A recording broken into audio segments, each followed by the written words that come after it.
Esta es la celebración del día jueves en la sección de intereses norteamericana en Cuba. Y ustedes están viendo diferentes fotografías, pero es una celebración muy especial. ¿Por qué? Porque es la primera vez que los norteamericanos invitan a una misma celebración a la disidencia, y ahí pueden ver a Fariñas, a la Iglesia Católica y a representantes del gobierno de Raúl Castro.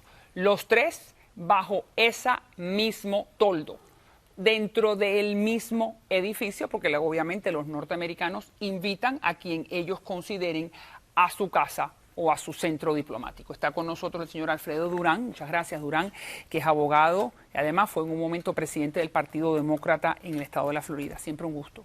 Y está con nosotros directamente desde La Habana, Antúnez, Jorge Luis García Pérez, que estuvo con nosotros aquí en el programa y que me da gusto darle la bienvenida nuevamente. ¿Cómo está Antúnez? Muy bien, Manepira. Muchas gracias a ti por esta oportunidad, a la emisora, a la teleaudiencia y al invitado. ¿Cómo no? Fíjese, también tengo desde West Palm Beach a Luis Enrique Ferrer, representante de la UNPACU, que sabemos que es uno de los grupos disidentes más importantes. Ahí está con nosotros vía Skype. Voy a hablar contigo en un momentico. Yo sé que tu hermano también estuvo invitado a esta celebración, pero le doy a Antúnez la palabra. Antúnez, dígame brevemente, ¿cómo se sintió usted en una celebración donde estaban las tres fuerzas políticas? O bueno, una de ellas es la Iglesia Católica, que es la fuerza civil más importante, en casa de los norteamericanos. ¿Qué pasó? Dígame un momento que a usted le gustó. Sí. ¿Le gustó o no le gustó? Bueno, mira, yo te voy a ser nuevamente sincero.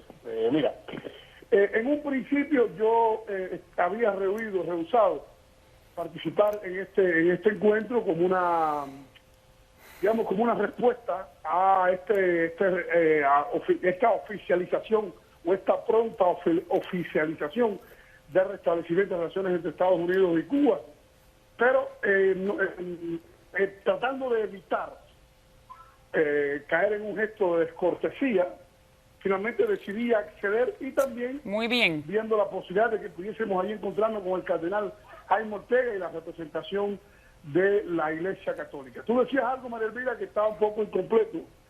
Así que fueron invitados tres partes: la parte de la disidencia, yo prefiero llamarla oposición, la parte del clero, o sea, la Iglesia, y la parte de la oficialidad. Pero puedo decirte, con todo el agradecimiento a los que me invitaron, que la representación que había allí de la oposición o la disidencia o la sociedad civil independiente, opositora, era ínfima en comparación con la representación de la Iglesia y con representación de la oficialidad. Muy bien, pero bueno, vamos a mirar la parte positiva. El hecho es que usted estaba allí. Dígame en 30 segundos para darle la oportunidad al señor Durán. Dígame cómo vio el panorama.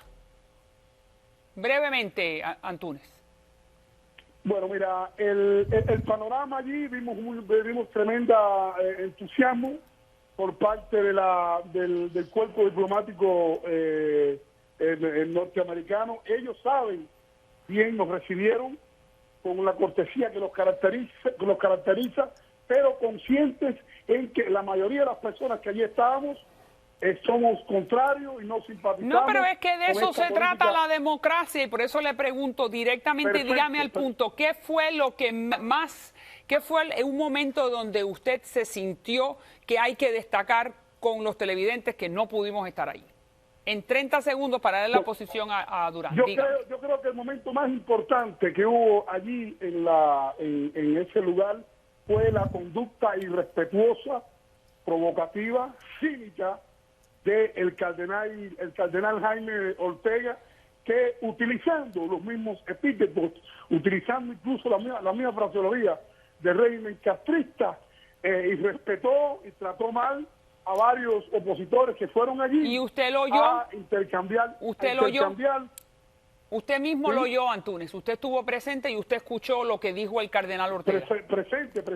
Aunque yo no intervine verbalmente, estuve allí presente y escuché las palabras de, por ejemplo, no hablo con la oposición, palabras, por ejemplo, como ¿de dónde es esta lista? Se refieren a los grupos de la gusanera, a las emisoras de la gusanera de Miami, tanto por el propio cardenal como por el oficial. Entonces usted lo escuchó. Nombrado, que ahora no recuerdo el nombre, Provocare, algo así, que tuvo esa conducta irrespetuosa. Nosotros estaba allí testigos en los expresos políticos, líderes opositores, Héctor Ángel Escobedo Morales, José Villasilva, Damaris Moyas Portieles, mi esposa Iris Tamara Pérez. Muy bien, no, pero está muy bien lo que usted me está diciendo. Le interrumpo, Antúnez. Son dos cosas importantes. El hecho que estaban esos tres grupos que yo acabo de decir y el hecho también que el cardenal Ortega hizo esas declaraciones o esos comentarios cuando le está entregando Edberto Escobedo una lista con los presos políticos. No se me vaya, dígame. Entonces, hay dos situaciones. El hecho de que es un 4 de julio diferente para la sección de intereses y el hecho que Ortega haga esos comentarios. Pero empezamos entonces primero con el hecho que estaban todos en la misma mesa.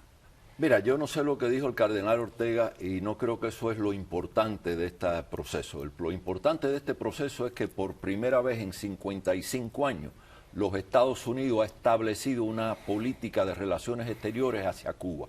Hasta ahora ha sido política electoral y de contribución de dinero en New Jersey y la Florida. No tenía nada que ver con qué es lo mejor para Cuba y qué es lo mejor para los Estados Unidos. Nada que ver con relaciones exteriores. Por primera vez, y yo acabo de venir, yo estuve en Cuba hace como 8 semanas, estuve en la embajada, estuve hablando con el embajador americano y vi que tenía preparado allí el asta de bandera más grande que yo he visto en mi vida para izar la bandera americana cuando se restablezcan las relaciones ahora en julio 20, que se abren oficialmente las embajadas. La realidad del caso es que eso es lo más importante que ha pasado aquí, que por primera vez los Estados Unidos están mirando el tema cubano como un tema de relaciones exteriores cubanas y no como un tema electoral. Y que invita a las tres fuerzas del país, a la oposición, a la disidencia, a las católicas, a la Iglesia Católica y al gobierno. Como hace siempre todas las embajadas americanas de todas partes del mundo el 4 de julio. Y entonces, claro, que eso es lo que está diciendo y por eso quería destacar esa nueva noticia, que es la primera vez que ustedes pueden estar bajo un mismo techo con los representantes del gobierno. Entonces, dígame de los representantes del gobierno, más allá de la Iglesia Católica, ¿con quién usted pudo conversar? Brevemente, Antúnez.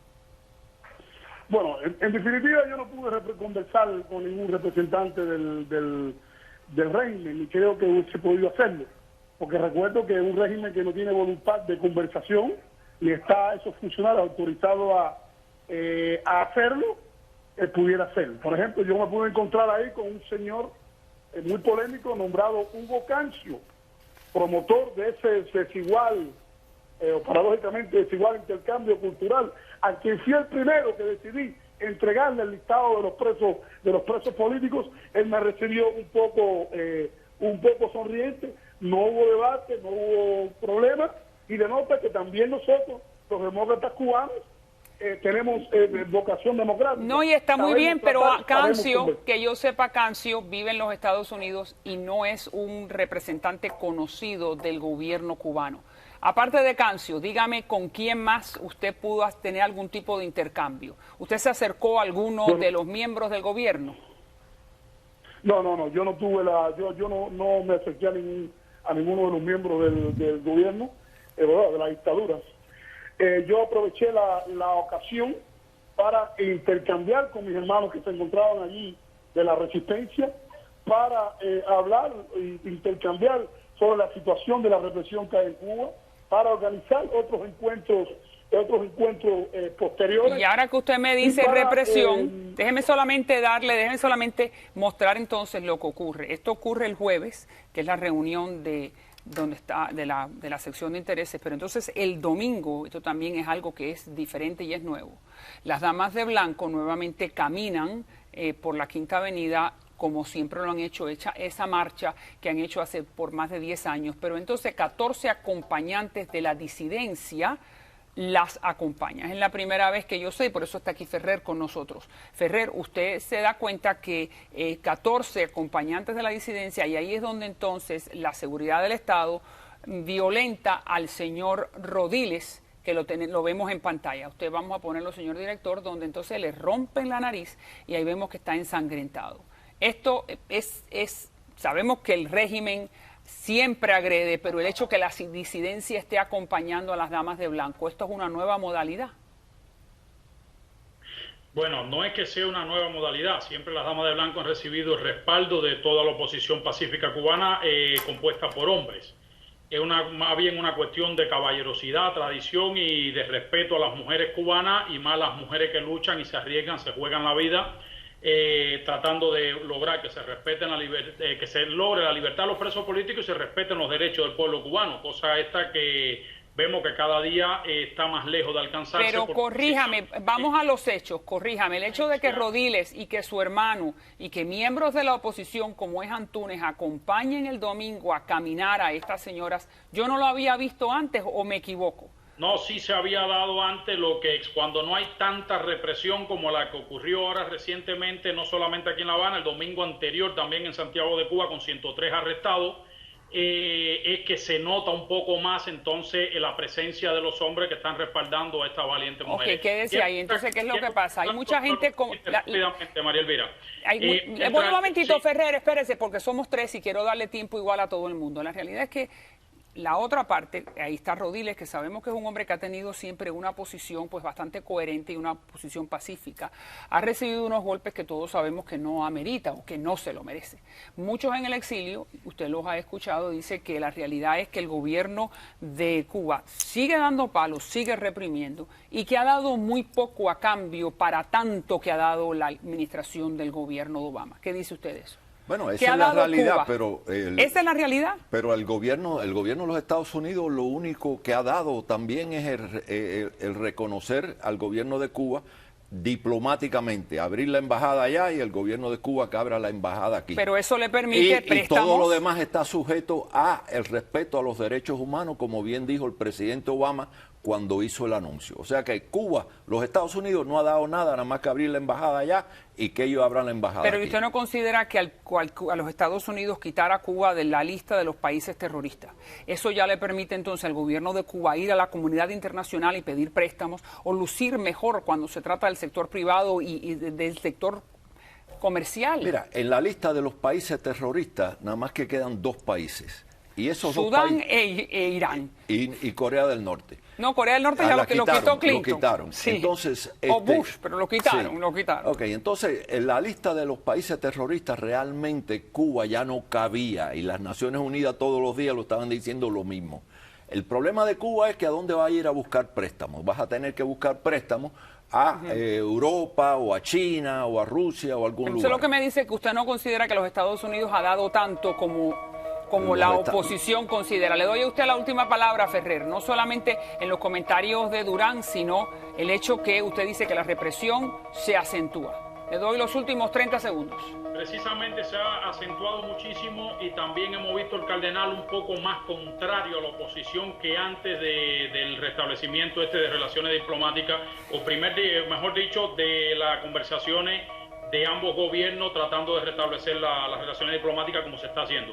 Quiero destacar algo. Mientras el gobierno norteamericano, con el mejor gesto del mundo, está tratando de crear un ámbito diplomático abierto para todas las facciones dentro de Cuba, el régimen cubano la está cerrando más cada día en las calles y el cardenal Jaime Ortega es uno de estos instrumentos que se presta para servirle de juego al gobierno y para formar parte de la llamada sociedad civil cuando no es así. Es un representante de una iglesia de las tantas que hay en Cuba. Así es, Antúnez. Lo han estado utilizando porque precisamente tiene un discurso bastante similar al régimen que es favorable para que el gobierno se salga con la suya y no sea la oposición. Y el pueblo Le agradezco, cubano, Ferrer. Tengo que cortarle. Antúnez, muchísimas gracias. Vamos a estar hablando con usted, pero es muy importante que usted haya aclarado al público que usted escuchó las palabras del cardenal. Usted mismo las escuchó. Dígame. Lo que hay que destacar también es que con la política actual llevamos 55 años y no ha pasado nada. Si continúa lo mismo, vamos a estar otros 55 años sin que pase nada. Eso depende de los políticos. Gracias, Antúnez, por estar con nosotros. Continuamos la conversación. Me alegro que esté bien. ¿Me escuchó, verdad? Antúnez me escuchó. Me tengo que ir, no tengo más tiempo, pero muchas gracias por estar con nosotros.